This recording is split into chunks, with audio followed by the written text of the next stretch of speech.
മുഴുവൻ സുഖം പകരാനായി സ്നേഹദീപമേ മിഴി തുറക്കൂ.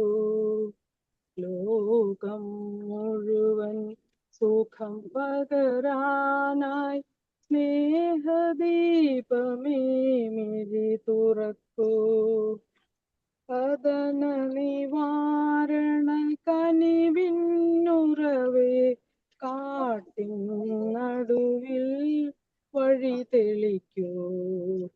ലോകം മുഴുവൻ സുഖം പകരാനായി സ്നേഹദീപമേ മിഴി തുറക്കൂ.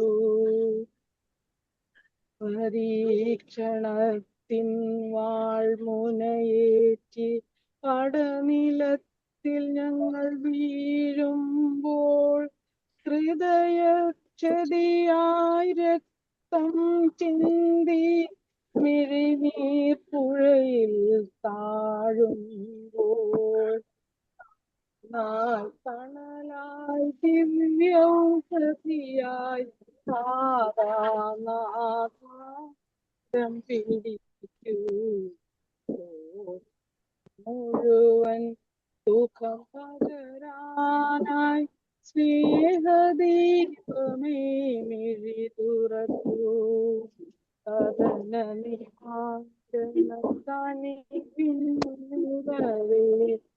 പട്ടിൽ വഴി തെളിക്കൂ.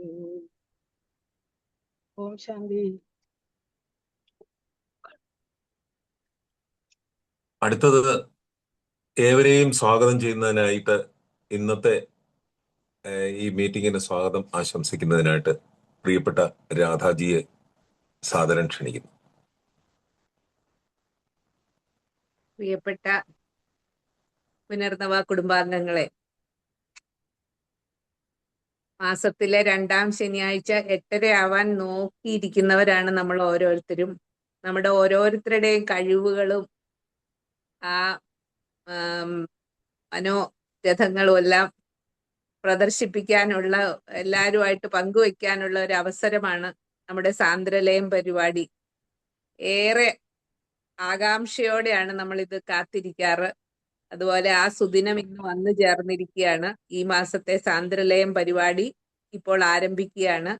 ഇതിൽ പങ്കെടുക്കുന്ന പരിപാടികൾ അവതരിപ്പിക്കുന്നവർക്കും പങ്കെടുക്കുന്നവരെ ഓരോരുത്തരെയും ഈ സാന്ദ്രലയം പരിപാടിയിലേക്ക് സ്വാഗതം ചെയ്തുകൊണ്ട് ഞാൻ നിർത്തുന്നു. നമസ്കാരം. Thank you Radhaji. ഇന്ന് നമ്മുടെ എല്ലാ കുടുംബാംഗങ്ങളെയും ഞാൻ ഒരിക്കൽ കൂടി സ്വാഗതം ചെയ്യുന്നു. എല്ലാവർക്കും എൻ്റെ നമസ്കാരം. ഇന്നത്തെ ഈ സാംസ്കാരിക സന്ധ്യയിൽ സംഗീതത്തിന്റെയും സാഹിത്യത്തിന്റെയും സൗഹൃദത്തിന്റെയും ഒക്കെ മധുരം പങ്കിടാൻ നമുക്ക് കഴിഞ്ഞത് ഒരു വലിയ സന്തോഷമാണ്. സാന്ദ്രലയം എന്ന പേര് പോലെ തന്നെ മനസ്സുകളെ സാന്ദ്രമാക്കുന്ന ഒരു ആത്മബന്ധത്തിന്റെ വേദിയാണിത്.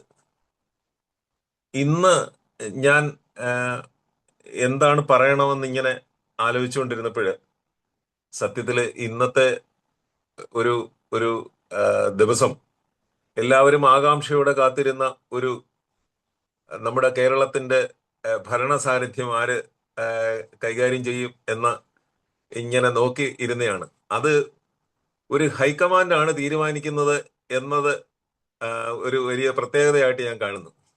അപ്പൊ പ്രതീക്ഷിച്ച അല്ലെങ്കിൽ ജോലി ചെയ്ത ഒരാൾക്ക് അത് കിട്ടുമോ എന്ന് ആകാംക്ഷയോടെ കാത്തിരിക്കുന്ന ഈ നിമിഷങ്ങൾ, അപ്പോ എൻ്റെ മനസ്സിൽ ചില ചിന്തകളാണ് തോന്നിയത്.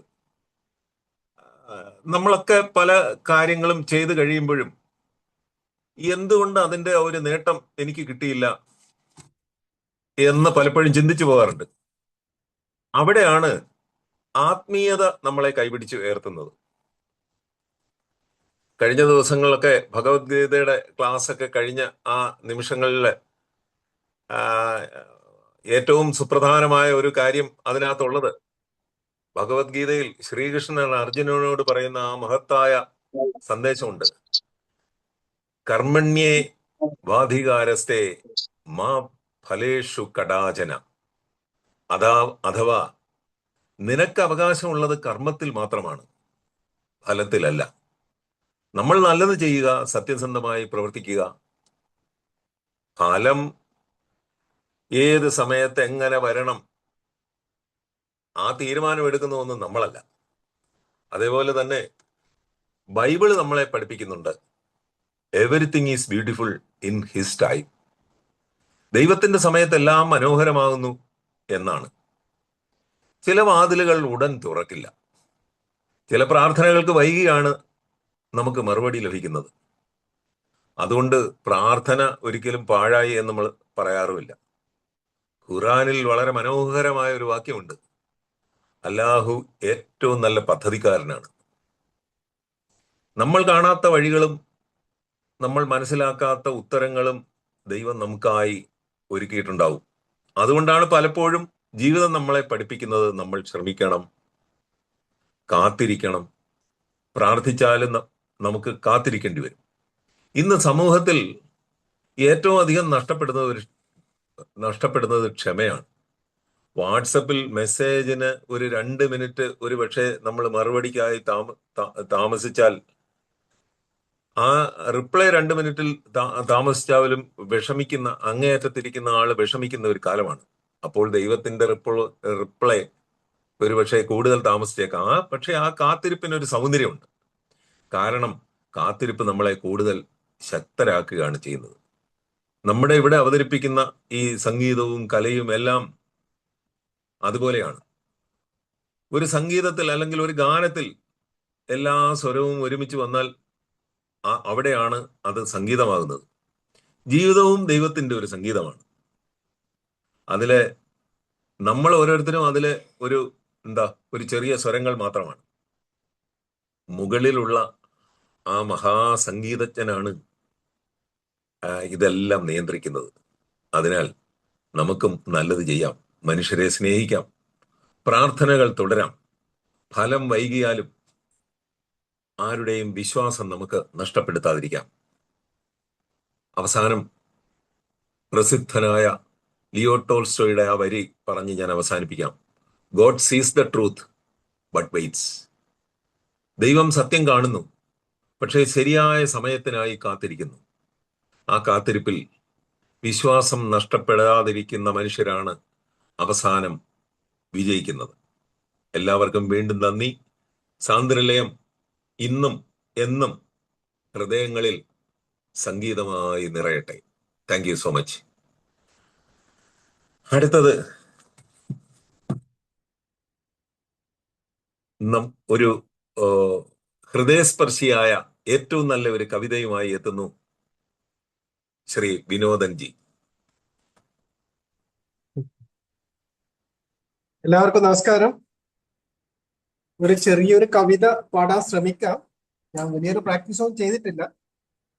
ഇതിന്റെ ഒരു പ്രത്യേകത എന്ന് പറഞ്ഞാൽ എല്ലാവരും ഹൃദയം കൊണ്ട് കേൾക്കുക, മനസ്സുകൊണ്ട് മനസ്സിലാക്കുക. ഇത് പ്രണയിനി എന്ന് പറഞ്ഞ ഒരു കവിതയിൽ നിന്ന് എടുത്തതാണ്. ഇതിന്റെ ലിറിക്സ് എഴുതിയ ദിലീപ് വിജയനാണ്. ഓക്കെ, അപ്പോൾ നമുക്ക് കവിതയിലേക്ക് കടക്കാം.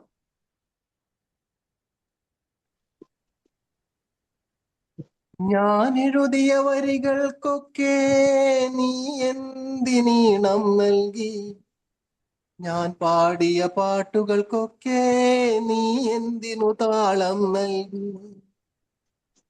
ഞാൻ എഴുതിയ വരികൾക്കൊക്കെ നീ എന്തിനീണം നൽകി, ഞാൻ പാടിയ പാട്ടുകൾക്കൊക്കെ നീ എന്തിനു താളം നൽകി. ഞാൻ കണ്ട കിനാക്കളിലൊക്കെ നീ എന്തിനു നായികയായി, ഞാൻ നടന്ന വഴികളിലൊക്കെ നീ എന്തിനു തണൽ മരമായി. ഞാൻ കണ്ട കിനാക്കളിലൊക്കെ നീ എന്തിനു നായികയായി, ഞാൻ നടന്ന വഴികളിലൊക്കെ നീ എന്തിനു തണൽ മരമായി. ഞാൻ എഴുതിയ വരികൾക്കൊക്കെ നീ എന്തിനീണം നൽകി, ഞാൻ പാടിയ പാട്ടുകൾക്കൊക്കെ നീ എന്തിനു താളം നൽകി? ഞാൻ നനഞ്ഞ മഴകളിലൊക്കെ നീ എന്തിനു കുളിരായി വന്നു? ഞാൻ വരച്ച ചിത്രങ്ങൾക്ക് നീ എന്തിനു ജീവൻ നൽകി? ഞാൻ നനഞ്ഞ മഴകളിലൊക്കെ നീ എന്തിനു കുളിരായി വന്നു? ഞാൻ വരച്ച ചിത്രങ്ങൾക്ക് നീ എന്തിനു ജീവൻ നൽകി? ഞാൻ ഉറങ്ങിയ നിശകളിലൊക്കെ നീ എന്തിനു താരാട്ടായി? ഞാനിറുത്ത പനിനീർ പൂവിന് നീ എന്തിനു പരിമളമായി?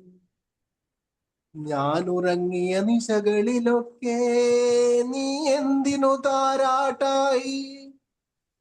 ഞാനിറുത്ത പനിനീർ പൂവിന് നീ എന്തിനു പരിമളമായി?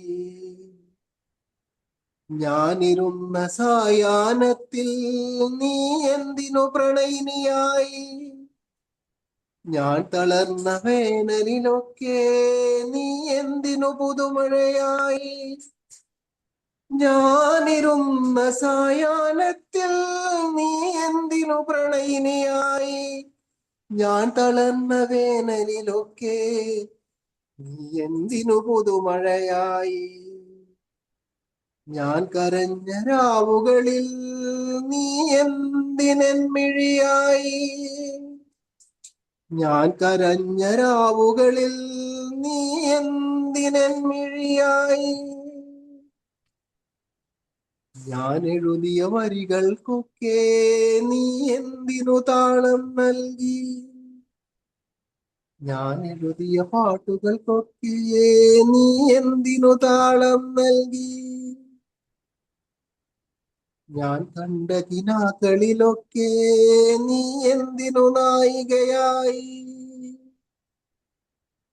ഞാൻ നിന്റെയാരാണെന്ന് നീ ഒന്ന് ചൊല്ലിയിടൂ. ഞാൻ നിന്റെയാരാണെന്ന് നീ ഒന്ന് ചൊല്ലിയിടൂ. നീ ഒന്ന് ചൊല്ലിയിടൂ. നീ ഒന്ന് ചൊല്ലിയിടൂ. Thank you. കൊള്ളാം. ഹൃദയം തൊടുന്ന കവിതയിലൂടെ സന്ധ്യയെ സുന്ദരമാക്കിയതിന് ഹൃദയം നിറഞ്ഞ നന്ദി. താങ്കളുടെ വരികളും അവതരണവും ഏറെ നന്നായി. Thank you. അടുത്തത് നമ്മുടെ പ്രിയ ജോഷി സാറ് പുതിയ ഒരു പ്രോഗ്രാമുമായി എത്തുന്നു. കാലിക പ്രസക്തമായ അങ്ങയുടെ അകവും പുറവും എന്ന ഈ സന്ദേശത്തിലേക്ക് വളരെ ആദരവോടെ സ്വാഗതം ചെയ്യുന്നു.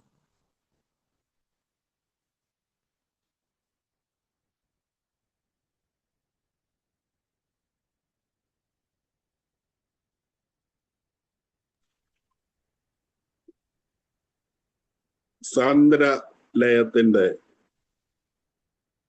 മുഴുവൻ സുഹൃത്തുക്കൾക്കും എന്റെ നമസ്കാരം. അകവും പുറവും.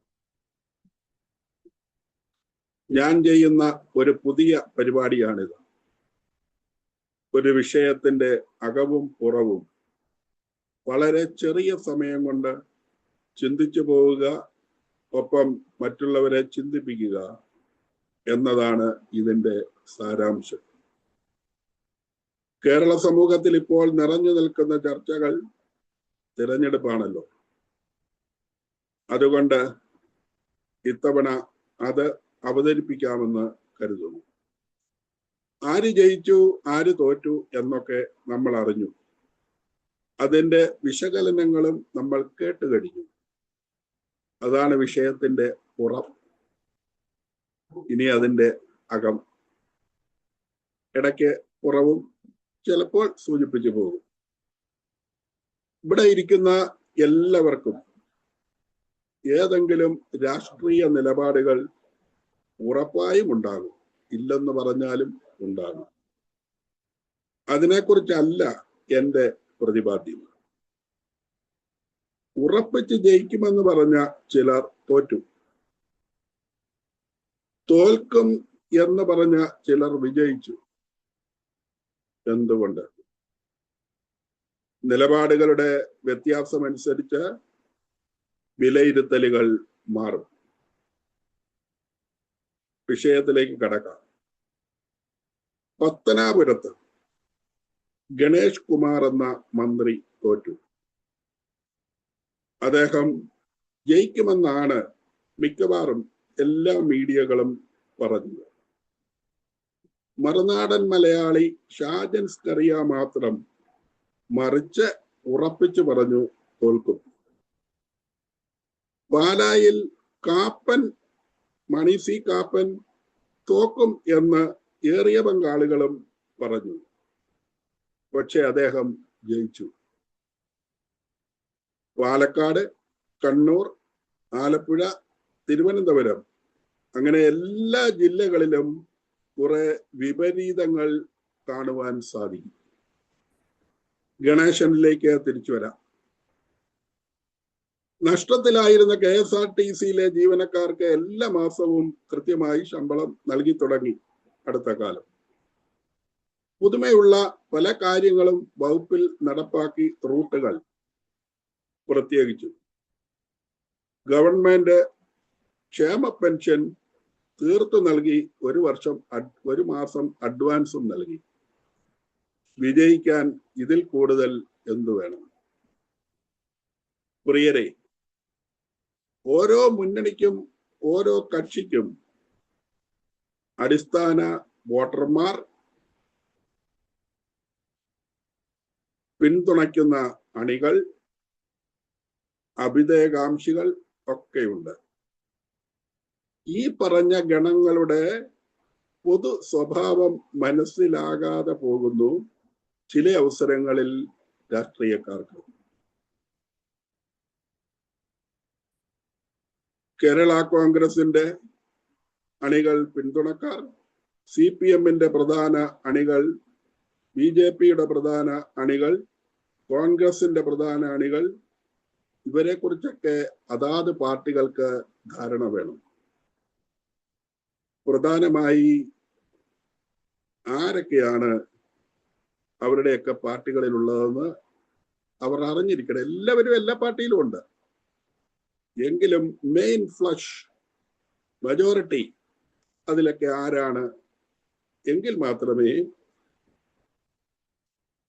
ശരിയായ വിലയിരുത്തൽ നടക്കൂ. ഇത് പറയുമ്പോൾ ഒരു കാര്യം കൂട്ടിച്ചേർക്കുന്നു. ചില അവസരത്തിൽ മനസ്സില്ലാ മനസ്സോടെ ചില വിരുദ്ധമായ തീരുമാനങ്ങളും പിന്തുണക്കാർ എടുക്കാറുണ്ട്. അത് എക്കാലവും അങ്ങനെ തന്നെ തുടരുമെന്ന് തെറ്റിദ്ധരിച്ചാൽ അത് അവരുടെ മനസാക്ഷി വിരുദ്ധമായ ഇടപാടാകും എന്നതാണ് സത്യം. അതിനാൽ അവർ ക്രമശഃ മാറി ചിന്തിക്കും. അത് ഇത്തവണ നടന്നിട്ടുണ്ടാകാം. അതിന്റെ സൂചനയാണ് 7 കക്ഷികൾ ഈ തെരഞ്ഞെടുപ്പിൽ വീരചരമം പ്രാപിച്ചു. ഒറ്റ സീറ്റ് പോലും കിട്ടിയില്ല. ധാർമ്മികത, സ്വഭാവശുദ്ധി, വിശ്വാസം ഇവയ്ക്ക് പ്രാധാന്യം കൊടുക്കുന്ന ജനസമൂഹങ്ങൾ ഇവിടെ ഉണ്ട്. അവരുടെ പശ്ചാത്തലം അവർക്കൊരിക്കലും ദൈവനിഷേധികളെയോ ആചാരവിരുദ്ധരെയോ മിക്കവാറും അക്രമത്തിന്റെ ഭാഗത്ത് നിൽക്കുന്നവരെയോ ഇവരോടൊന്നും കൂട്ടിച്ചേരാൻ അവർക്ക് പരുവപ്പെടാൻ പറ്റില്ല. കോട്ടയം, വയനാട്, എറണാകുളം, പത്തനംതിട്ട, ഇടുക്കി എന്നീ ജില്ലകളിൽ ഇത് വളരെ പ്രകടമാണ്. മലപ്പുറം, കോഴിക്കോട്, കാസർഗോഡ് ജില്ലകൾക്ക് മറ്റൊരു ഘടകം കൂടിയുണ്ട്. മറ്റൊരു കാര്യം നമുക്ക് നിരീക്ഷിക്കാവുന്നത് അഭിപ്രായ സ്വാതന്ത്ര്യം എല്ലാവരും പ്രതീക്ഷിക്കുന്നതാണ്. അത് അടിച്ചമർത്തുന്നത് അനുകൂല കാലാവസ്ഥയിൽ വലിയ പ്രത്യാഘാതമുണ്ടാകും. ഇതാണ് കണ്ണൂർ, പാലക്കാട്, തിരുവനന്തപുരം, കൊല്ലം, ആലപ്പുഴ ജില്ലകളിൽ പ്രകടമായത്. ഒരു നായയുടെ കഥ നിങ്ങൾ കേട്ടിട്ടുണ്ടാകും. നായയ്ക്ക് മെച്ചപ്പെട്ട കൂട് മറ്റതുപോലെയുള്ള സൗകര്യങ്ങളെല്ലാം, ഇൻഫ്രാസ്ട്രക്ചറുകളെല്ലാം നന്നായി ഒരുക്കി കൊടുത്തു. എന്നാൽ കൃത്യസമയത്ത് ഭക്ഷണം നൽകുന്നില്ലെന്ന് വിചാരിക്കുക, പല ദിവസങ്ങളായി നൽകുന്നില്ലെന്ന് വിചാരിക്കുക. വാലാട്ടി നിന്ന നായ കുരയ്ക്കുകയായിരിക്കും അത്തരം അവസരത്തിൽ യജമാനൻ ചെന്നാൽ. അതേസമയം തൃശൂർ ജില്ലയിൽ ഇതിന്റെ എല്ലാം ഒരു സങ്കര രൂപമാണ്, അഥവാ വേറിട്ടതാണ്.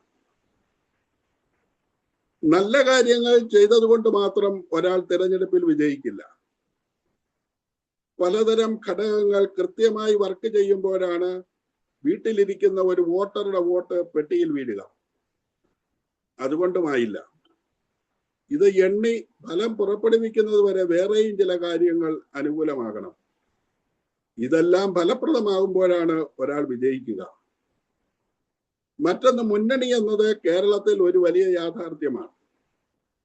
ഒറ്റയ്ക്ക് നിന്ന് അപൂർവമായി ചിലർക്ക് ജയിക്കാൻ പറ്റിയേക്കാം, ഏറിയ പങ്കും അത് നടക്കില്ല. എന്റെ ഓർമ്മയിൽ ഇടത് വലത് മുന്നണികളെ വെല്ലുവിളിച്ച് മത്സരിച്ച് ജയിച്ച ഒരാൾ കുറെ കാലം മുമ്പ്, ഏതാണ്ട് കാൽ നൂറ്റാണ്ടോളം മുന്നേ, ഏറ്റുമാനൂർ നിയോജക മണ്ഡലത്തിൽ ശ്രീ ജോർജ് ജോസഫ് കൊടിപ്പാറയാണ്. പ്രത്യേക സാഹചര്യം അന്ന് ഉടലെടുത്തിരുന്നു. NDA മുന്നണി കേരളത്തിൽ ഭരണത്തിലെത്താൻ ഇനിയും ഒരുപാട് ഗൃഹപാഠം ചെയ്യേണ്ടതുണ്ട്. വരും കാലത്ത് അതുണ്ടാകില്ല എന്ന് പറയുവാൻ സാധിക്കില്ല, ഉണ്ടായേക്കാം. തിരഞ്ഞെടുപ്പ് വലിയ പണച്ചിലവുള്ള ഒന്നാണ്. അനവധി കോടി രൂപയാണ് ഗവൺമെന്റ് ചെലവഴിക്കേണ്ടത്, ഈ മത്സരിക്കുന്ന ആളുകൾ ചെലവഴിക്കേണ്ടത്. സ്വതന്ത്രർ നേരിടേണ്ടി വരുന്ന വലിയൊരു പ്രശ്നം ഈ സാമ്പത്തിക ചിലവാണ്. വേറെയും ധാരാളം പ്രശ്നങ്ങളുണ്ട്. നമ്മൾ വിചാരിക്കും പോലെ നല്ലൊരാൾ അങ്ങനെ അങ്ങ് നിന്നാൽ ജയിക്കില്ല. ഇനി പറയുന്ന കാര്യം കേരളം ആദ്യമായി കണ്ടതും കേട്ടതുമാണ്. ജനാധിപത്യത്തിന് വലിയ സന്തോഷം നൽകുന്ന ഒന്നാണ് പുതുപ്പള്ളിയിലെ ചാണ്ടി ഉമ്മന്റെ തിരഞ്ഞെടുപ്പ് മത്സരവും. വളരെ ചെറിയ പണച്ചെലവിൽ 500,000 മുകളിൽ ഭൂരിപക്ഷത്തിൽ ജയിച്ച ജനപ്രതിനിധിയാണ് അദ്ദേഹം. പോസ്റ്റർ ഇല്ല, ഫ്ലക്സ് ഇല്ല, ചുവരെഴുത്തില്ല, കലാശക്കൊട്ടില്ല, വാഹനങ്ങളുടെ ആഡംബരമില്ല. ആദർശത്തെ മുറുകെ പിടിക്കുന്നവർക്ക് ചെറിയൊരു സന്തോഷം നൽകുന്ന കാര്യമാണിത്. അതുപോലെ ചേർത്തലയിലെ ഇടതുപക്ഷ സ്ഥാനാർത്ഥി കൃഷിമന്ത്രി പി പ്രസാദ്, അദ്ദേഹത്തിന്റെ വകുപ്പ് അത്ര വലിയ പ്രാഗൽഭ്യം തെളിയിച്ചു എന്ന് പറയാൻ പറ്റില്ലെങ്കിലും ഭൂരിപക്ഷം വർദ്ധിപ്പിച്ച് അദ്ദേഹം നേടിയ വിജയത്തിന്റെ മുമ്പിൽ അദ്ദേഹം നടത്തിയ ലാളിത്യപൂർണമായ സ്വന്തം ജീവിതവും മറ്റുള്ളവരുടെ മുമ്പിൽ പ്രത്യക്ഷപ്പെടുമ്പോഴുള്ള അദ്ദേഹത്തിന്റെ ആ ലാളിത്യവുമാണെന്ന് ഞാൻ വിചാരിക്കുന്നു. മലപ്പുറത്ത് ശ്രീ കുഞ്ഞാലിക്കുട്ടി 85,000 വോട്ട് ലീഡ് നേടി വിജയിച്ചു എന്നുള്ളത് കേരള നിയമസഭാ തെരഞ്ഞെടുപ്പ് ചരിത്രത്തിലെ ആദ്യ സംഭവമാണ്. ഇക്കാലയളവിൽ പ്രധാന വില്ലനാകുന്നത് കുക്ക്ഡ് യൂട്യൂബ്, AI ക്രിയേഷനുകൾ എന്നിവയാണ്. മറ്റേത് കാലത്തേക്കാൾ അധികമായി ഇത്തവണ അത് രംഗത്ത് വന്നു. സാധാരണ ജനങ്ങളുടെ ചിന്താശേഷിയുടെ മേൽ അവ നടത്തുന്ന ആധിപത്യം വർണ്ണനാതീതമാണ്. ഇവയിൽ ബഹുഭൂരിപക്ഷവും യാഥാർത്ഥ്യമല്ല എന്നുള്ളത് പിന്നീടാണ് പലരും തിരിച്ചറിയുക. അപ്പോൾ പാലത്തിനടിയിലൂടെ വെള്ളം ധാരാളം ഒഴുകിക്കഴിഞ്ഞിരിക്കുന്നു. ഇന്ന് രാവിലെ നിങ്ങളുടെയുമൊക്കെ വാട്സാപ്പിൽ വന്നിട്ടുണ്ടാവും, അമേരിക്കൻ പ്രസിഡന്റ് ട്രംപ് കേരള രാഷ്ട്രീയത്തിൽ ഇടപെട്ട് സംസാരിക്കുന്നു. അത് നമുക്ക് അയച്ചു തരുന്ന ആള് ഒരു വിശ്വാസ്യനാണെങ്കിൽ ചില ആളുകൾ അത് വിചാരിച്ചു പോകും സത്യമാണ്. എന്തിനാ നമ്മുടെ ഗ്രൂപ്പിൽ നമ്മുടെ പ്രദീപ് സാറ്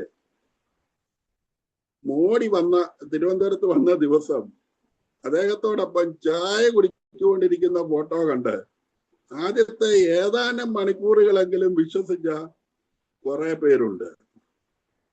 അപ്പോൾ ഈ ഇവിടെ പടച്ചുവിടപ്പെടുന്ന വാർത്തകൾ എത്രമാത്രം വിശ്വസിക്കപ്പെടുമെന്നുള്ളത് ചിന്തിച്ചു നോക്കണം. അത് ഈ അയച്ചു കൊടുക്കുന്നവരുടെ ഇതുപോലെ ഇരിക്കും. ചാനലുകളുടെ എണ്ണം വർദ്ധിച്ചപ്പോൾ കാണികളെ പിടിച്ചിരുത്തുവാൻ ചമച്ചെടുത്ത ധാരാളം കഥകൾ ഈ തെരഞ്ഞെടുപ്പിലുണ്ടായി. സത്യത്തിന്റെ അംശമില്ലാത്ത ഇത്തരം കഥകൾക്ക് ഏതാനും ദിവസങ്ങളെങ്കിലും ജനങ്ങളെ തെറ്റിദ്ധരിപ്പിക്കാനോ ആശയക്കുഴപ്പത്തിലാക്കാനോ സാധിക്കും എന്നുള്ളത് ഒരു വലിയ പ്രശ്നമാണ്. രാജ്യത്തെ മുഴുവൻ ജനങ്ങൾക്കും മാധ്യമങ്ങളെ പഠിക്കാനോ വാർത്തകൾ വിശകലനം ചെയ്യാനോ ഫിൽറ്റർ ചെയ്യാനോ ഒന്നും അറിയില്ല. വാട്സാപ്പിൽ കാണുന്ന പോസ്റ്റുകൾ ഒന്നും ആലോചിക്കാതെ ഇടം വലം നോക്കാതെ ഫോർവേഡ് ചെയ്യുന്ന ഈ കാലഘട്ടം വരുത്തി വയ്ക്കുന്ന അപകടം ചെറുതല്ല. ഞാനിത് ഉപസംഹരിക്കുമ്പോൾ കേരളത്തിന്റെ വർത്തമാനകാല സ്വഭാവം ഇങ്ങനെയാണ് എനിക്ക് തോന്നിയിട്ടുള്ളത്. ഒരു ഫലിതം കേട്ടാൽ പോലും ചിരിക്കാൻ വിമുഖതയുള്ളവർ ഏറിക്കൊണ്ടിരിക്കുന്നു. രണ്ടാമത്തേത്, ആത്മാർത്ഥതയില്ലാതെ ആളിനെ നോക്കിയാണ് അഭിപ്രായം പറയുകയും അഭിനന്ദനങ്ങൾ നൽകുകയും ലൈക്ക് അടിക്കുകയും ഒക്കെ ചെയ്യുന്നത്. ഇവിടെ നമുക്കങ്ങനെ കൃത്യമായി ആളിനെ പഠിക്കാൻ പറ്റും, സത്യം എവിടെയെന്ന് മനസ്സിലാക്കാൻ പറ്റും. അകവും പുറവും ഇവിടെ അവസാനിക്കുന്നു. നിങ്ങൾ അഭിപ്രായങ്ങൾ എന്നോട് തീർച്ചയായിട്ടും പറയണം. നിങ്ങൾക്കും വിഷയങ്ങൾ നിർദ്ദേശിക്കാം. ഈ സെഗ്മെന്റ് ഇഷ്ടപ്പെട്ടെങ്കിൽ മറ്റൊരു വിഷയവുമായി അടുത്ത തവണ നമുക്ക് കാണാം. എല്ലാവരോടും കേട്ടതിന് അങ്ങേറ്റം നന്ദി പറഞ്ഞുകൊണ്ട് നന്ദി. Thank you sir. സാറ് ആനുകാലികമായ ഒരു വിഷയത്തെ കുറിച്ച് തന്നെ അനുഭവ സമ്പത്തിലൂടെ ഒരു വലിയ വിശകലനമാണ് നടത്തിയത്. നേതാക്കളുടെ പുറം കണ്ട് ആരും വോട്ട് ചെയ്തില്ല, വോട്ടർമാരുടെ അകം നേതാക്കൾ കാണാതെ പോയി. പുറം പൂച്ച് ആണ് വരുന്നതെങ്കിൽ ആരും വോട്ട് ചെയ്യില്ല എന്ന് മനസ്സിലാക്കാൻ സാറിന്റെ ഈ അകവും പുറവും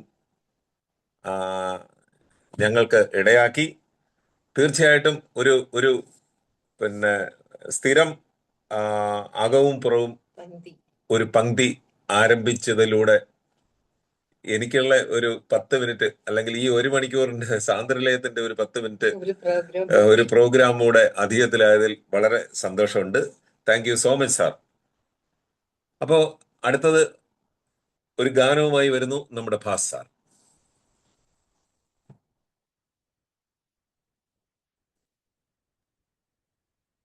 എല്ലാവർക്കും നമസ്കാരം.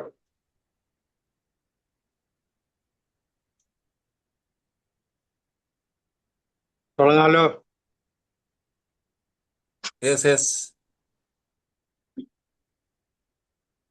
നീർമിഴിപ്പീലി നീർമണി തുളുമ്പി നീ എന്നരികിൽ നിന്നു,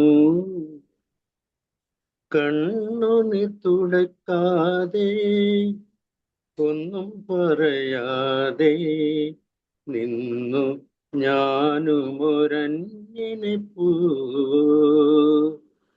പെരുമഞ്ഞിനെ പോൽ. നീർമിഴിപ്പീലി നീർമണി തുളുമ്പി നീ എന്നരികിൽ നിന്നു കണ്ണുനീർ തുടക്കാതെ ഒന്നും പറയാതെ നിന്നു ഞാനുമൊരന്യനെ പോ വെറുമന്യനെ പോ ഉള്ളിലെ സ്നേഹപ്രവാഹത്തിൽ നിന്നൊരു തുള്ളിയും വാക്കുകൾ പകർന്നീല ഓ ഓ.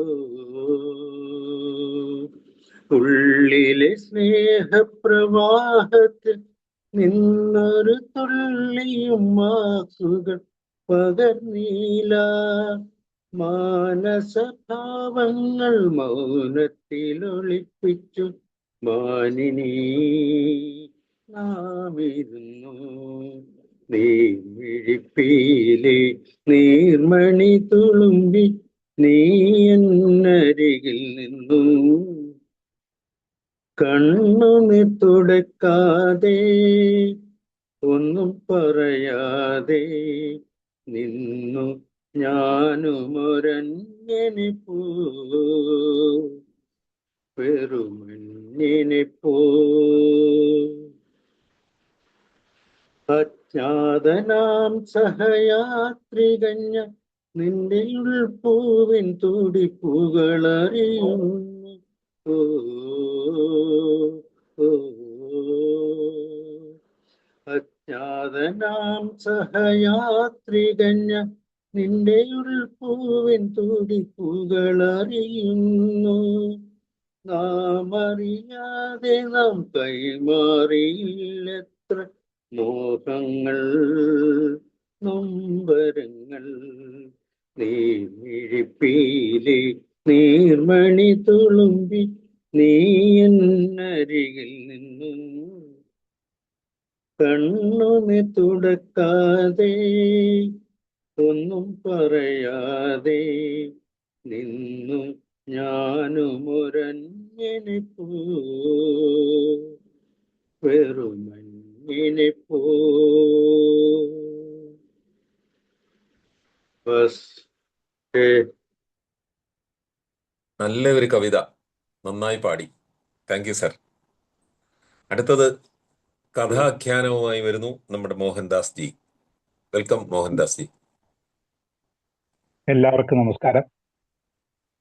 ഇന്നലെ എനിക്ക് കിട്ടിയ ഒരു ഗ്രന്ഥാലോകം എന്ന മാസികയുടെ അതിലെ ഒരു ദേശം പല കഥ എന്ന പങ്ക്തിയില് സി രാധാകൃഷ്ണൻ സാർ എഴുതിയ ശത്രു എന്നുള്ള തലക്കെട്ടിൽ വന്നൊരു കഥയാണ്. ഒരു വ്യക്തി അയാൾക്ക് രാഷ്ട്ര സേവനത്തിന് വേണ്ടിയിട്ടുള്ള ഇതിൽ അയാൾക്ക് ആർമിയിൽ സെലക്ഷൻ കിട്ടുന്നുണ്ട്. ആ വാർത്തമായിട്ട് വീട്ടിൽ വരുമ്പോൾ വീട്ടിലുണ്ടാകുന്ന പ്രതികരണവും ശരിക്കും ആരാണ് ശത്രു എന്ന് നമുക്ക് കാണിച്ചു തരുന്ന ഒരു രംഗമാണത്. അത് രാഘവ് സാറ് സ്വയം പറയുന്ന രീതിക്കാണ് കഥ വന്നിരിക്കുന്നത്. അത് വായിക്കാം. യുദ്ധത്തിൽ ആയിരക്കണക്കിന് കുട്ടികൾ മരിച്ചുകൊണ്ടിരിക്കുന്നു എന്ന വാർത്ത ടെലിവിഷനിൽ കാണുകെ ഞാൻ 65 കൊല്ലം മുൻപത്തെ ഒരു ദിവസം ഓർത്തു. 8ാം ക്ലാസ്സുകാരനായ പേരക്കിടാവ് വന്ന് മുത്തച്ഛ ഇനി ഞാൻ ക്രിക്കറ്റ് കാണട്ടെ എന്ന് ഉപക്ഷേപം അവതരിപ്പിച്ചപ്പോൾ ആ ഓർമ്മയ്ക്ക് പടരാൻ ഇടവേള കിട്ടി. ഇപ്പോഴത്തെ തലമുറയ്ക്ക് വളരെ പ്രധാനപ്പെട്ട ഒരു മത്സരക്കളി മറ്റൊരു ചാനലിൽ നടക്കുന്നുണ്ടായിരുന്നു. ഏറെ നേരമായി ഞാൻ യുദ്ധവാർത്ത കാണുകയാണ്. കൂട്ടക്കൊലകൾ അവസാനിക്കും എന്ന പ്രതീക്ഷ തരുന്ന വല്ല സൂചനയും ഉണ്ടോ എന്നായിരുന്നു എന്റെ നോട്ടം. ഒന്നും കണ്ടില്ല എന്ന് മാത്രമല്ല, കൂടുതൽ മരണ വാർത്തകൾ വന്നുകൊണ്ടും ഇരുന്നു. ഇത്ര കണ്ടാൽ മതി എന്ന് എനിക്ക് തന്നെ തോന്നി തുടങ്ങിയിരുന്നു. ടെലിവിഷന് അവന് വിട്ടുകൊടുത്ത് ഞാൻ എൻ്റെ ചാരു കസേര കിനാവിലേക്ക് തിരിച്ചു പോന്നു. ആ ഇരിപ്പിൽ സമാധാനം, യുദ്ധം, പട്ടാളം, ദുരിതം എന്നിങ്ങനെ ആലോചന തെന്നി പോകുമ്പോഴാണ് വർഷങ്ങൾക്ക് മുമ്പത്തെ ആ പ്രഭാതം ഒരിക്കൽ കൂടി മുഴുനീളം നോക്കിക്കാണാൻ മനസ്സ് മുതിർന്നത്. എത്രാമത്തെ തവണയാണ് ഈ അയവിറക്കൽ എന്ന് തിട്ടമില്ലായിരുന്നു. പക്ഷേ ഒരു കാര്യം എന്നും എപ്പോഴും തീർച്ച, ആ ദിവസമാണ് എൻ്റെ ജീവിതം നിർണായകമായി വഴിത്തിരിഞ്ഞത്. 1961 വിഷുക്കാലം. വലിയൊരു നേട്ടത്തിന്റെ സന്തോഷ വാർത്തയുമായി അച്ഛന്റെ മുന്നിൽ എത്തിയിരിക്കുകയാണ് ഞാൻ. പ്രാതൽ കഴിഞ്ഞ് പത്രത്തിന്റെ വിശദമായ 2ാം വായനയിലാണ് അച്ഛൻ. നല്ല നേരം. ഞാൻ ബാംഗ്ലൂർ വരെ വന്ന് പോയിരുന്നു. അനുമോദന പ്രതീക്ഷയോടെ ഞാൻ തുടക്കം കുറിച്ചു. പാലക്കാട്ടെ പഠിത്തത്തിനിടെ, അതും പരീക്ഷ അടുത്ത കാലത്ത്, എന്തിനാണ് അങ്ങോട്ടൊക്കെ പോയത് എന്ന് ചോദിക്കും എന്ന് വിചാരിച്ചു. പക്ഷെ ചോദിച്ചില്ല. അവിടെ പട്ടാളത്തിലേക്ക് ഓഫീസർമാരെ തിരഞ്ഞെടുക്കുന്ന ഒരു പരീക്ഷ ഉണ്ടായിരുന്നു. ഞാൻ തുടർന്നു. പക്ഷേ പട്ടാളത്തിൽ ചേരാൻ ആയിരുന്നല്ലോ തന്റെ പഠിത്തം. ഇതിന് ഡിഗ്രി മതി. പിന്നെ NCC കാര്യപ്പെട്ട ഒരു അധിക യോഗ്യതയാണ്. എഴുത്ത് പരീക്ഷ ഇല്ലേ? ഉണ്ട്. പക്ഷെ മനഃശാസ്ത്ര പരീക്ഷയാണ് മുഖ്യം. പിന്നെ പ്രധാനം കായിക പരീക്ഷകൾ. ഗുസ്തിയാണോ? അല്ല. പീപ്പയിലൂടെ മുട്ടിൽ ഇഴയൽ, കമ്പക്കയറിൽ വലിഞ്ഞു കയറ്റൽ, ഓട്ടം, ചാട്ടം, മാനസിക പരീക്ഷകൾ. നന്നേ ബുദ്ധിമുട്ടി അല്ലേ? ഓ, ജയിച്ചു കിട്ടാൻ 3 ദിവസം കഷ്ടപ്പെട്ടു. എന്നിട്ട് അച്ഛൻ കൗതുകം കലർന്ന താല്പര്യത്തോടെ എല്ലാ വിവരങ്ങളും ചോദിച്ചു. പട്ടാളത്തിന്റെ ഏത് വിഭാഗത്തിലാണ്? എന്ത് ശമ്പളം കിട്ടും? സ്ഥാനം എന്തായിരിക്കും? ഭാവി എങ്ങനെ? ഏത് നാട്ടിലാവും? യുദ്ധത്തിൽ പങ്കെടുക്കേണ്ടി വരുമോ? വളരെ ആവേശത്തോടെ ഞാൻ എല്ലാറ്റിനും ഉത്തരം പറഞ്ഞു. ഭരതവാക്യവും അവതരിപ്പിച്ചു. സർവീസിൽ ഉയർച്ചകൾക്ക് ആരുടെയും ഔദാര്യം വേണ്ട. കാലം കൃത്യമായി ഇടവിട്ട് ജോലി കയറ്റം കിട്ടും. വളരെ വേഗം വലിയ ശമ്പളത്തിൽ എത്തും. ഉയർന്ന നിരക്കിൽ പെൻഷനും ഉണ്ടാകും. പത്രം താഴെ വെച്ച് അച്ഛൻ അമ്മയെ വിളിച്ചു. അതെ, ഒന്ന് ഇങ്ങോട്ട് വന്നാട്ടെ, ഒരു വിശേഷമുണ്ട്. അമ്മ വന്നപ്പോൾ എനിക്ക് കിട്ടാൻ പോകുന്ന ജോലിയുടെ എല്ലാ മഹാനേട്ടങ്ങളും അച്ഛൻ വിശദീകരിച്ചു പറഞ്ഞു കൊടുത്തു. എന്നിട്ടൊരു ചോദ്യം. തനിക്ക് എന്ത് തോന്നുന്നു? എനിക്ക് എന്ത് അറിയാൻ, എല്ലാം ആലോചിച്ച് വേണ്ട പോലെ തീരുമാനിച്ചോളൂ. അമ്മ അടുക്കളയിലേക്ക് തിരികെ പോകാൻ ഒരുങ്ങി. വരട്ടെ, അച്ഛൻ തടഞ്ഞു. താനും കൂടി വേണം ഈ കാര്യം തീരുമാനിക്കാൻ. ഞാൻ എന്തിനാ? എനിക്കൊന്നും അറിയില്ലല്ലോ. അങ്ങനെ പറഞ്ഞാൽ പറ്റില്ല. പിന്നെ അച്ഛൻ എൻ്റെ ജോലിയുടെ പ്രാധാന്യം, വലിപ്പം, കാലം പോകെ അത് എനിക്ക് നേടിത്തരുന്ന സ്ഥാനത്തെക്കുറിച്ച്, മാനങ്ങളെക്കുറിച്ച്, സുഖസൗകര്യങ്ങളെക്കുറിച്ച്, ശോഭനമായ ഭാവിയെക്കുറിച്ച് എല്ലാം വിശദമായി പറഞ്ഞു കേൾപ്പിച്ചു. എന്നിട്ട് ഒന്ന് നിവർന്നിരുന്ന് പ്രഖ്യാപിച്ചു. ഞാൻ ഒരു കാര്യം തീരുമാനിച്ചു. നമുക്കും ഇയാളുടെ കൂടെ പോയി അവിടെ സുഖമായി കഴിയാം. ഇവിടുത്തെ ഈ കൃഷിയും പ്രാരാബ്ദങ്ങളും വൈജാവലികളും ഒക്കെ മടുത്തു. ഇവന്റെ താഴെയുള്ളവരുടെ കാര്യം ആര് നോക്കും? അമ്മയ്ക്ക് അത്രയേ ബേജാറുണ്ടായുള്ളൂ. അവരൊന്നും ഇപ്പോൾ ചെറിയ കുട്ടികളല്ലല്ലോ. അവിടെ അമ്മാവന്മാരെ ഏൽപ്പിക്കാം. പണത്തിന് ക്ഷാമമില്ലെങ്കിൽ അവർക്കതൊരു ബുദ്ധിമുട്ടാവില്ല. ഇത് നല്ല പുതുമ. എന്താ ഈ കേൾക്കണത്? പെട്ടെന്ന് ഇങ്ങനെ ഇത്ര വലിയൊരു ഭാഗ്യം നമുക്ക് കൈവരുമെന്ന് പെട്ടെന്നല്ലേ അറിഞ്ഞത്? അച്ഛൻ ചെറുതായി ചിരിച്ചു. വേഗം ഒരുങ്ങാം, പുറപ്പെടാം. ഏത് നാട്ടിലാണ്, എവിടെയാണ് എന്നൊന്നും അറിയാതെ അവനവന് വയ്യാത്ത കാലത്ത് അസുഖങ്ങളാണെങ്കിൽ ധാരാളം. ഇവനെ പോലുള്ളവരുടെ അച്ഛനമ്മമാർക്ക് അവിടെ ബംഗ്ലാവും മുന്തിയ ആസ്പത്രിയും ചികിത്സയും ഒക്കെ പ്രത്യേകമാണല്ലോ. Car, driver, അടുക്കളപ്പണിക്കാർ, തോട്ടക്കാർ. എന്നിട്ട് ഉണ്ടിരുന്ന് ചിതലരിച്ച് നരയ്ക്കണം. അങ്ങനെ വേണ്ട. നമുക്കും പട്ടാളത്തിൽ എന്തെങ്കിലും ജോലികൾ കിട്ടും. അപ്പോൾ അഥവാ ഒരു യുദ്ധം വന്നാലും ഇവന്റെ കൂടെ നമുക്കും പോകാം. എന്ത് യുദ്ധം ചെയ്യാനാണോ ഇവൻ പോണത്? അമ്മ നടുങ്ങി. ശ്വാസം നിലച്ച് തളർന്നുപോയി. അതിനെന്താ, രാജ്യത്തെ രക്ഷിക്കാൻ അല്ലേ? അച്ഛൻ ആശ്വസിപ്പിച്ചു. മരിച്ചാൽ വീരമൃതി, ജയിച്ചാൽ വീരശൃംഖല, ഔദ്യോഗിക ബഹുമതിയോടെ സംസ്കാരം. കൈകാലുകൾ തളർന്നു വീഴാൻ പോയ അമ്മ അച്ഛന്റെ ചാരുകസേരയുടെ പിന്നിൽ പിടിച്ച് പതുക്കെ ഇരുന്നു. ഈശ്വര, എന്ത് അന്തുല്യ ആണ് ഈ കേൾക്കുന്നത്. എന്തു വന്നാലും എൻ്റെ കുട്ടി അതിനൊന്നും പോകുന്നില്ല. അത്യാവശ്യം കഞ്ഞി കുടിച്ച് കഴിയാനുള്ള എന്തെങ്കിലും ജോലി മതി. 3 പെൺകഴുതുകളാ താഴെ. ഇവന് സമ്മതിച്ചാൽ അത് മതി എന്ന എൻ്റെ വിചാരം. പക്ഷെ നല്ലൊരു അവസരം വന്നിട്ട് എല്ലാരും കൂടി തടഞ്ഞു വെച്ചു എന്ന് പരാതി ഉണ്ടാകരുത്. അച്ഛൻ അവസാന വാക്ക് പറഞ്ഞു. സ്വയം നിശ്ചയിക്കട്ടെ. ഞാൻ ജീവനോടെ ഇരിക്കുമ്പോൾ ഒരു യുദ്ധത്തിന് ഇവൻ പോവില്ല. അമ്മ മൂക്ക് പിഴിഞ്ഞ് അകത്തേക്ക് പോയി. നെടുതായി ഒന്ന് നിശ്വസിച്ച് അച്ഛൻ പത്രത്തിലേക്ക് തിരിയുകയും. എങ്കിലും കിട്ടിയ നിധി അത്ര പെട്ടെന്ന് കൈവിടാൻ ഞാൻ സന്നദ്ധനായില്ല. ഡിഗ്രി പഠനകാലം 3 കൊല്ലവും പരേഡ് ഗ്രൗണ്ടിൽ ചെലവഴിച്ച് ദുരിതം നിറഞ്ഞ പരിശീലനം ഓർത്തു. 3 വെക്കേഷൻ കാലത്തും യഥാർത്ഥ പട്ടാള മുറകൾ അനുഭവിച്ച ക്യാമ്പുകളും ഓർമ്മ വന്നു. ദുഷ്മൻ എന്ന ശത്രുവിനെ കീഴ്പ്പെടുത്താനും വകവരുത്താനുമായുള്ള ആയുധ പരിശീലനവും അഭ്യാസങ്ങളും ശീലിച്ചു.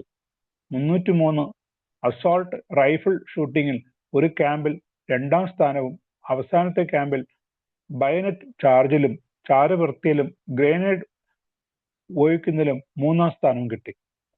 അമ്മാവന്മാരെ സമീപിക്കുകയായിരുന്നു ഞാൻ കണ്ട അടുത്ത വഴി. അച്ഛനെ സ്വാധീനിക്കാൻ അവർക്ക് കഴിയും. അവർക്കേ കഴിയൂ. അവർ 5 പേരാണ്. ഏറ്റവും മുതിർന്ന ആൾക്ക് അച്ഛനേക്കാൾ പ്രായവും പഠിപ്പും കൂടിയുണ്ട്. ആ സിവിൽ സർവീസ് എഴുതാൻ എത്ര തവണ നിന്നോട് ഞാൻ പറയുന്നു. നിനക്ക് അത് വല്ലതും നോക്ക എന്നായിരുന്നു എനിക്ക് പറയാനുള്ളതെല്ലാം കേട്ട ശേഷം അദ്ദേഹത്തിന്റെ മറുപടി. ഞാൻ എത്ര വിസ്തരിച്ചിട്ടും കെഞ്ചിയിട്ടും അതിൽ ഒരു മാറ്റവും വന്നില്ല. 2ാമത്തെയാൾ ഗാന്ധിജിയുടെ തത്വശാസ്ത്രവും അഹിംസയും കൈമുലാക്കിയ കൂട്ടത്തിലാണ്. ഞാൻ എല്ലാ യുദ്ധങ്ങൾക്കും എതിരാണ് എന്ന ഒറ്റ വാചകത്തിൽ പിടിച്ചു നിന്നു. 3ാമത്തെയാൾ തനി നാട്ടിൻപുറം നേതാവ്, അത്യാവശ്യം തല്ലും കൂത്തും ഒക്കെയുള്ള ഒരു തലയെടുപ്പുകാരൻ. ഇതിനേക്കാൾ വലിയ ജോലി ഞാൻ തരാം എന്നായിരുന്നു മറുപടി. എൻ്റെ വാക്കിന് ആരും ഒരു വിലയും കൽപ്പിക്കില്ല. അതുകൊണ്ട് ഞാൻ ഇല്ല ഒന്നും പറയാൻ എന്ന് 4ാമൻ. ആണായി പിറന്നാൽ സ്വന്തം ഇഷ്ടം പോലെ നടക്കണം. പക്ഷേ അമ്മയോട് ചോദിച്ചേ നീ എന്നും ചെയ്യാവൂ. ഓണത്തല്ലിന്റെ ആശാനായ അവസാനത്തെ ആൾ നിർദ്ദേശിച്ചു. ഒരു കാര്യം ഞാൻ ഓർക്കാൻ മറന്നു പോയത്, വിവാഹിതർ എങ്കിലും ഈ 5 പേർക്കും കുട്ടികളുണ്ടായിട്ടില്ല എന്ന് സത്യമാണ്. സ്വന്തം എന്ന് കരുതാൻ ആദ്യം കയ്യിൽ കിട്ടിയ സന്തതിയായ എന്നെ സ്നേഹിക്കാനാണ് അവർ അന്നോളവും മത്സരിച്ചത്. 2ാം ലോകമഹായുദ്ധത്തിൽ കമ്പൗണ്ടർ ആയിരിക്കെ വിദേശ രാജ്യങ്ങളിൽ ഒരുപാട് സേവനമനുഷ്ഠിച്ച് തിരിച്ചെത്തിയ കുട്ടൻ നായർ ഒരു അമ്മാവന്റെ ഭാര്യ സഹോദരനും അതുവഴി അമ്മയുടെ ആരാധന പാത്രവും ആയിരുന്നു. കുട്ടേട്ടൻ വിചാരിച്ചാൽ അമ്മയുടെ മനസ്സും മാറ്റിക്കാം എന്ന് തോന്നി. കുട്ടേട്ടന്റെ പ്രതികരണം തീർത്തും അപ്രതീക്ഷിതമായി. എക്സ് ആയതുകൊണ്ട് നാട്ടിൽ ഇപ്പോൾ ഞാനൊരു മാന്യയൊക്കെയാണ്. പക്ഷേ കുട്ടേട്ടന്റെ കുട്ടി പട്ടിണി കിടന്ന് മരിക്കേണ്ടി വന്നാലും പട്ടാളത്തിൽ ചേരരുത്. പിന്നെ ഞാനിങ്ങനെ പറഞ്ഞു എന്ന് ആരോടും പറയരുത്.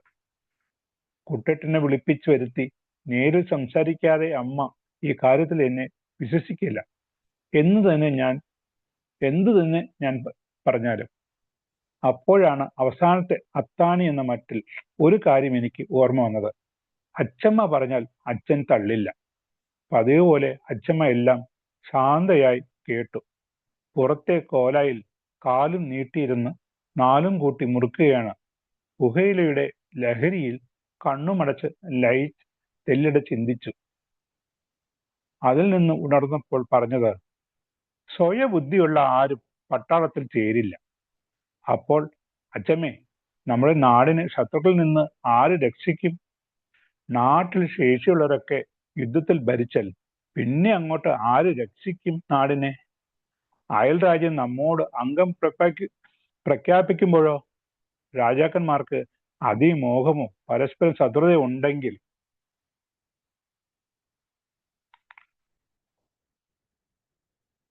അവരത് സ്വയം നേരിട്ട് തല്ലി പരിഹരിക്കണം. തല്ലാൻ കൂലിക്ക് ആളെ കൂട്ടുന്നത് എങ്ങനെ ആണത്തമാവും? ഒരു നായയുടെ അടിമബോധത്തോടെ മറ്റൊരാൾക്ക് വേണ്ടി കടിപിടി കൂടാൻ വിശേഷ ബുദ്ധിയുള്ളവർ പോകാമോ? ശത്രു വരുമ്പോൾ ഓടി ഒളിക്കണോ? വേണ്ട, ആ പൊട്ടന്മാരെയും ഈ കാര്യം പറഞ്ഞ് ബോധ്യപ്പെടുത്തണം. സ്വന്തം വർഗം കാര്യം പറഞ്ഞാൽ പട്ടികൾക്ക് പോലും മനസ്സിലാവില്ലേ? ലോകത്തുള്ള എല്ലാ നാടുകളും ഉണ്ടാക്കി വെച്ച പടക്കോപ്പുകളോ ഒഴിച്ചുപയോഗിക്കാവുന്നത് കഴിച്ച് ബാക്കി കുഴിച്ചു മുടണം. അപ്പോൾ ആദ്യമായി ഞാൻ ഈ വഴിക്ക് ആലോചിച്ചു. ആ ചിന്ത എനിക്ക് ഒരു പുതിയ വെളിപ്പാട് തന്നു. അത് നങ്കൂരമിട്ട് ഉറപ്പിക്കാൻ എന്നെ പോലെ അച്ചമ്മ തുടർന്നു. ഈ ഭൂമിയിൽ ഒരു ജീവജാലത്തിനും ഒരു പ്രയോജനം ഇല്ലാത്ത ഒരു കാര്യമേ ഉള്ളൂ: ശത്രു. ആരോടും ഒന്നിനോടും വെറുപ്പില്ലാത്തവർക്കും മാത്രമേ സുഖമുള്ളൂ. പോഴത്തം ഒന്നും തോന്നാതിരിക്കാൻ അല്ലേ പഠിക്കേണ്ടത്? ആട്ടെ, കുട്ടി രാവിലെ എന്തേ കഴിച്ച്? അച്ചമ്മയുടെ ആദ്യത്തെ പിരികടവാണല്ലോ ഞാൻ. ഒരു മറവുമില്ലാതെ ചുളിഞ്ഞ് മടങ്ങി കിടക്കുന്ന വയറിന് മീതെ ഒഴുകി മടിയിൽ തലച്ചായച്ച് അമ്മിഞ്ഞകൾ. അമ്മ താഴെയുള്ളവരെ ഗർഭം ധരിച്ചപ്പോൾ ഞാനും കുറെ കടിച്ച് വീമ്പിയും വേദനിപ്പിച്ചതാണ്. അവ സത്യവാങ്മൂല സാക്ഷ്യ പത്രങ്ങളായി. ബോധിവൃക്ഷത്തിന്റെ തണലിലെ നിർവാണ സുഖം എന്നിൽ നിറഞ്ഞു. 6 ബോറ് എന്ന് പറഞ്ഞുകൊണ്ട് പേരക്കിടാവ് ടെലിവിഷൻ ഓഫാക്കി എഴുന്നേറ്റത് എന്നെ ആ ലഹരിയിൽ നിന്ന് ഉണർത്തി. എന്തേ? ഞാൻ ചോദിച്ചു. കഴിഞ്ഞോ? ബോറായ മുത്തച്ഛ, അവൻ മുറുമുറുത്തു. 6 തണുപ്പൻ. കൊലവിളിയുടെ വീറുള്ള ഒരു അടിയുമില്ല. ഇതാണ് നല്ല കളി എന്ന് അവന് വേഗം മനസ്സിലാക്കട്ടെ ദൈവമേ എന്ന് ഞാൻ പ്രാർത്ഥിച്ചു. അത് പറഞ്ഞു കൊടുക്കാൻ വിവേകവും താല്പര്യമുള്ള ആരുമില്ല. എനിക്കോ ഇനി അതിനുള്ള സമയവും ശേഷിയും കഷ്ടി. ഞാൻ അവന്റെ കൈ പിടിച്ചു. കളി നമുക്ക് ഒരുമിച്ച് കണ്ടാലോ? ചുമ്മൽ നിഷേധത്തിൽ കുലുക്കി അവൻ മൊബൈൽ എടുത്തു. എനിക്കറിയാം അവൻ കാണിബോൾ എന്ന മർഡർ ഗെയിം കളിക്കാൻ പോവുകയാണ്. കഥ ഇവിടെ അവസാനിക്കുന്നു. ശത്രു.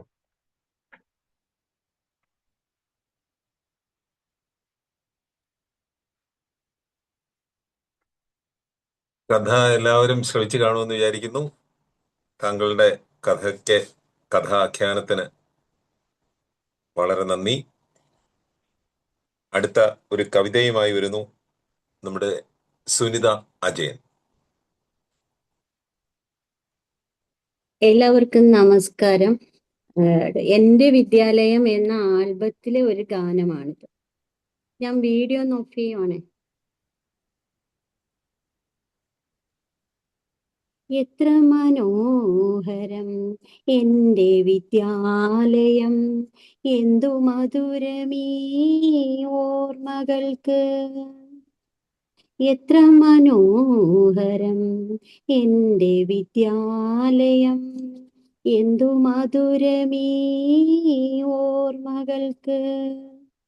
നിലവിന്നറുമലർ മധുനുകരാനായി പോയ വസന്തമേ മടങ്ങി വരൂ.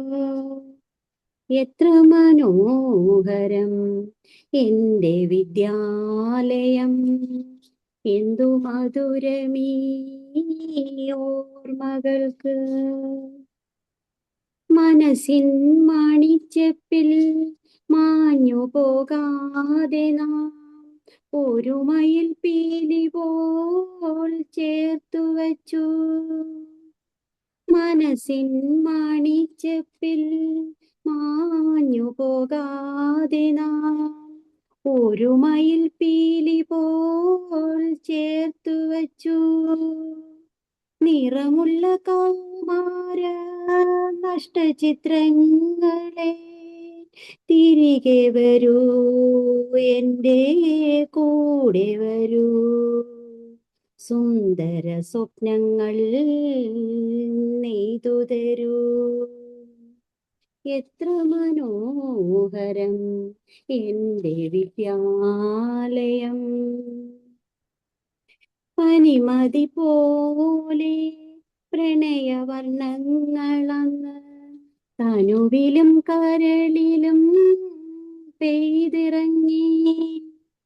പനിമതി പോലെ പ്രണയവർണ്ണങ്ങളന്ന് തനുവിലും കരളിലും പെയ്തിറങ്ങി.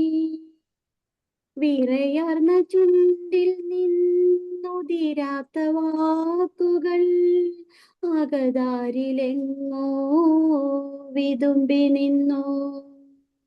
മിഴികളയച്ചു ഞാൻ കാത്തിരുന്നു. എത്ര മനോഹരം എൻ്റെ വിദ്യാലയം, എന്തു മധുരമീ ഓർമ്മകൾക്ക്. നിലവിൻ നറുമലർ മധുനുകരാനായി പോയ വസന്തമേ മടങ്ങി വരൂ. എത്ര മനോഹരം എൻ്റെ വിദ്യാലയം, എന്തു മധുരമീ ഓർമ്മകൾക്ക്. Thank you. പഴയ വിദ്യാലയത്തിലോട്ടൊരു തിരിച്ചുപോക്കായിരുന്നു. Thank you. ഇനി ഒരു പുതിയ പ്രോഗ്രാം സോപാന സംഗീതവുമായി വരുന്നു നമ്മുടെ പുഷ്പാജി.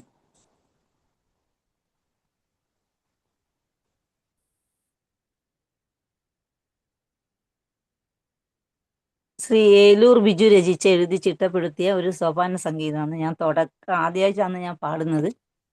എന്തെങ്കിലും തെറ്റുകുറ്റങ്ങൾ ഉണ്ടെങ്കിൽ ക്ഷമിക്കുക.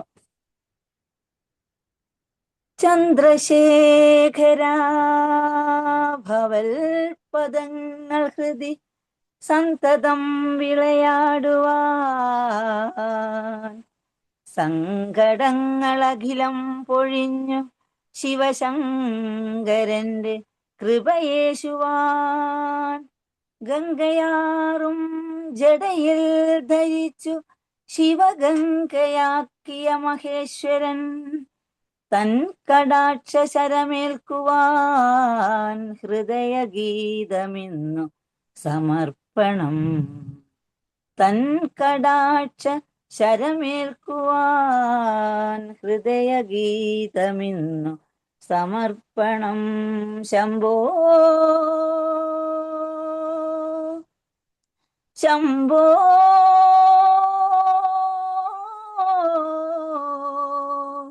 ശംഭോ ശംഭോ.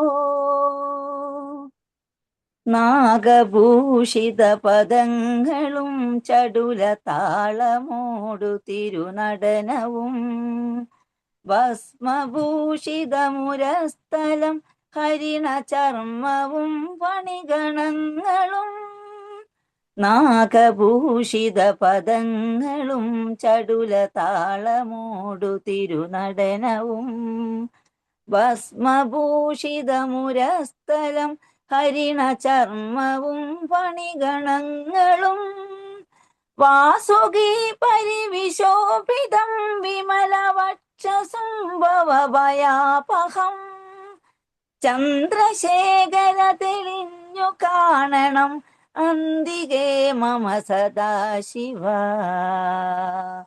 നീലകണ്ഠ തവ നീലകണ്ഠവും അതിൽ പൊളഞ്ഞൊര ഹിമാലയും, ഭൂതിശോഭ വഴിയും കരങ്ങളിൽ ധമടമാരവ കടും തുടി, നീലകണ്ഠ തവ നീലകണ്ഠവും അതിൽ പൊളഞ്ഞൊര ഹിമാലയും, ഭൂതിശോഭ വഴിയും കരങ്ങളിൽ ധമടമാരവ കടും തുടി, ശൂലപാണി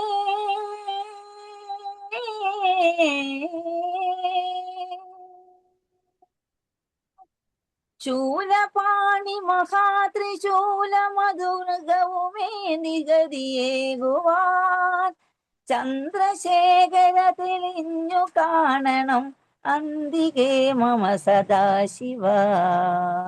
ശൂലപാണി മഹാത്രിശൂല മധുർഗവുമേ നിഗതിയേകുവാൻ, ചന്ദ്രശേഖര തെളിഞ്ഞു കാണണം അന്തികേ മമ സദാശിവ.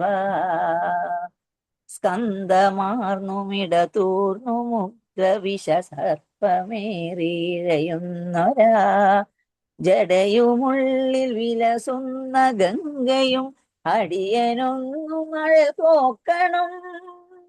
സ്കന്ധമാർന്നുമിടതൂർന്നു മുഗ്രവിഷ സർപ്പമേറിയിഴയുന്നൊരാ ജടയുമുള്ളിൽ വിലസുന്ന ഗംഗയും അടിയനൊന്നു മഴൽ പോക്കണം. യോഗനാസികയുമാർത്തരെ കരുതിയർമായൊരിരുമിഴികളും ചന്ദ്രശേഖര തെളിഞ്ഞു കാണണം അന്തികേ മമ സദാശിവ. യോഗനാസികയുമാർത്തരെ കരുതി അർമായൊരിരുമിഴികളും ചന്ദ്രശേഖര തെളിഞ്ഞു കാണണം അന്തികേ മമ സദാശിവ. നാഗകുണ്ടലമണിഞ്ഞ രാമ തിരുനാമമേൽക്കുമിരു സ്തോത്രവും കാലദേശമതിലെ വിഭൂതിയും അഗ്നിയായ തിരുനേത്രവും അമ്പിളിക്കലസു ശോഭ ചേർന്ന മമ തമ്പുരാന്റെ ശിരഭംഗിയും ചന്ദ്രശേഖര തെളിഞ്ഞു കാണണം അന്തികേ മമ സദാശിവ. അമ്പിളിക്കലസു ശോഭ ചേർന്ന മമ തമ്പുരാന്റെ ശിരഭംഗിയും ചന്ദ്രശേഖര തെളിഞ്ഞു കാണണം അന്തികേ മമ സദാശിവ. ചന്ദ്രശേഖര തെളിഞ്ഞു കാണണം അന്തികേ മമ സദാശിവ. Thank you. ഹരിവരാസനം എന്ന് കേട്ടാൽ എനിക്ക് ആകപ്പാട് എനിക്ക് ഓർമ്മ വരുന്ന യേശുദാസിന്റെ ഹരിവരാസനം വിശ്വമോഹനം എന്ന ഒരു പാട്ട് മാത്രമാണ്. അത് വളരെ സ്ലോയിൽ അത് കേൾക്കുമ്പോൾ ഉണ്ടാകുന്ന ഒരു സുഖം. ഇതും അതേപോലെ സോപാന സംഗീതത്തിന്റെ ഒരു പാട്ട് കേൾക്കാൻ അവസരം കിട്ടിയതിന് വളരെ നന്ദി. Thank you. ഇനി കലാശക്കൊട്ടാണ് നമ്മുടെ രവിയേട്ടനെ ഒരു ഗാനവുമായി ക്ഷണിക്കുന്നു. എല്ലാവർക്കും നമസ്കാരം. 1979 ദാദ എന്ന ഒരു ഹിന്ദി സിനിമയ്ക്ക് യേശുദാസ് പാടിയ ഒരു പാട്ടാണ്. ദിൽ കെ ടുക്കടെ ടുക്കടെ കർക്കെ മുസ്കുരാക്കെ ചൽ ദിയേ. പ്രാക്ടീസും ചെയ്തിട്ടില്ല, ഇപ്പൊ യാത്ര കഴിഞ്ഞ് വന്നേ ഉള്ളൂ, ക്ഷീണിതനാണ്, എങ്കിലും ട്രൈ ചെയ്യാം. ദിൽ കെ ടുക്കടെ ടുക്കടെ കർക്കെ മുസ്കുരാക്കെ ചൽ ദിയേ. ദിൽ കെ ടുക്കടെ ടുക്കടെ കർക്കെ മുസ്കുരാക്കെ ചൽ ദിയേ. जाते जाते ये तो बता जा हम जिएंगे किसके लिए. दिल के टुकड़े टुकड़े करके मुस्कुरा के चल दिए. चांद भी होगा तारे भी होंगे फूल चमन में प्यारे भी होंगे लेकिन हमारा दिल ना लगेगा. भीगेगी जब जब रात सुहानी हाथ लगाएगी जित मतलानी. तू ही बता कोई कैसे जिएगा. दिल के मारो दिल के मालिक ठोकर लगा के चल दिए. दिल के टुकड़े टुकड़े करके मुस्कुरा के चल दिए. जाते जाते ये तो बता जा हम जिएंगे किसके लिए. दिल के टुकड़े टुकड़े करके मुस्कुरा के चल दिए. झूठे रहेंगे आप जो हमसे मर जाएंगे हम भी कसम से. सुन ले हाथ छुड़ाने से पहले. जान हमारी नाम पे तेरी जाएगी एक दिन दिल भर मेरे, सोच समझ ले जाने से पहले, यूं अगर तुम दिल की तमन्ना को मिटा कर चल दिए, दिल के टुकड़े टुकड़े करके मुस्कुरा के चल दिए, जाते जाते ये तो बता जा, हम जिएंगे किसके लिए, दिल के टुकड़े टुकड़े करके मुस्कुरा के चल दिए. Thank you. 79-ലെ ആ പാട്ട് ഒരു ഗൃഹാതുരത്വം തുളുമ്പുന്നതാണ്. വളരെ നന്നായിരുന്നു. Thank you so much. അപ്പോൾ ഇന്നത്തെ ഈ പ്രോഗ്രാം ഇതോടുകൂടി അവസാനിക്കുന്നു. നന്ദി പ്രസംഗത്തിനും ഫീഡ്ബാക്കിനുമായിട്ട് നമ്മുടെ രാംജി മൂർത്തി സ്പീക്കിംഗ്. ഇനി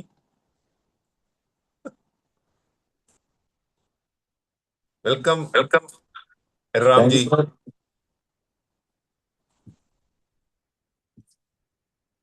എന്നെ ഇങ്ങനെ ഒരു പരിപാടിയിലേക്ക് റിവ്യൂ പറയാനും